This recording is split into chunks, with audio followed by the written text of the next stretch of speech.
Hello YouTube and welcome to lesson 26 of the Microsoft PowerPoint tutorial series, and today we're going to use tables inside of Microsoft PowerPoint. So if you have looked at my Microsoft Word table option, then it is quite similar to that as well. But over here, let's say I have a template, and to insert table, I can simply go into insert section and then choose tables, or I can click this one right over here as well. So let me just press insert table right here, and you can see that I can choose the number of rows and columns that I want and just press OK, and there you go, a table has been created. I'm going to press Ctrl Z over here and then insert a table in another way. So I'm going to go to insert, I'm going to select the text box in which I want to insert the table to, select the tables, choose the number of rows and columns, and you can actually see that you get the option over there. You even have option to draw tables, so you can go over here, you can see that you have option to draw table right here, so you can click and drag and separate the sections and so forth, but I usually do not like to do that. So over here you can see that you also have an option to insert Excel spreadsheets and so forth. So just like in Microsoft Word, let me disable draw table right here, and then over here you can select different options. So over here you see the design and the layout option over here. So on the design option you can actually select different set of layouts over here for the table. So if you want to add in another column, simply press tab, and there you go, another column has been added just like that. So there's different type of designs that you can choose from. You can have a header row. You can disable a header row if you want a plain header row over there. You can have a total row at the bottom as well if you want to add that in. You have banded rows as well, so it gives an alternative banded rows, banded columns as well for a banded columns, as you can see. So you can have first and last columns that are highlighted just like this as well. So there are options that you can choose, and if you have used Microsoft Word tables, it is quite similar to that. You can also choose shading settings right here, so you can select different cells of your choice and have different shadings for it.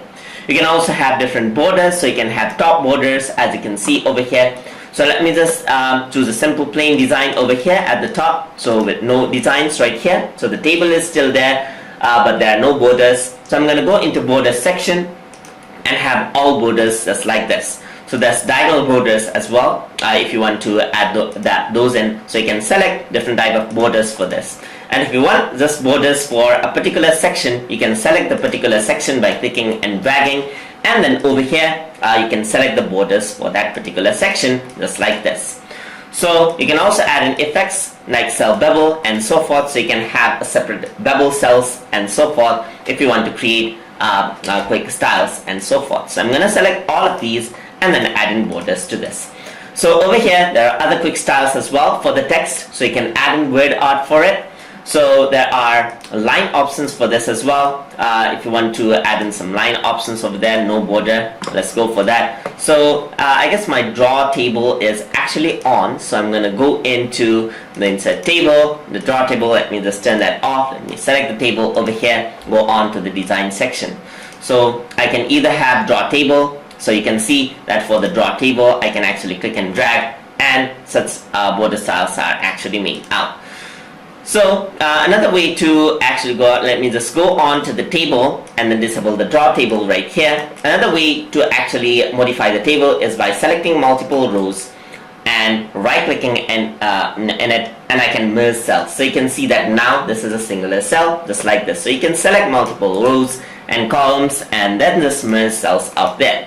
And if you want to do the opposite, you can split cells, and it'll ask you the number of columns and rows you want to split it into, and press OK. And you can see that you can actually create any type of column just like that. You want to increase and decrease the size of the column, you can simply go over here, drag out the columns just like this. So drag out the columns, and there you go. So you can even select singular columns just like this, and then drag it out just like that. Alright, so you can resize the columns just like this as well. You want to go for more of the options. There's the design option over here as well. There's the layout option where I have an option to delete all the table. I can insert a row above. So if I were to click this, it inserts a row above. If I click this one, so let's say I'm going to go over here, insert a row below. It's insert a row below. And over here, I can click this, select insert left. So inserts column left. left and it inserts a column right. So you can select this, you can merge cells just like this, and you can shift cells. So you can click this, and there you go, you have the option to shift cells just like that.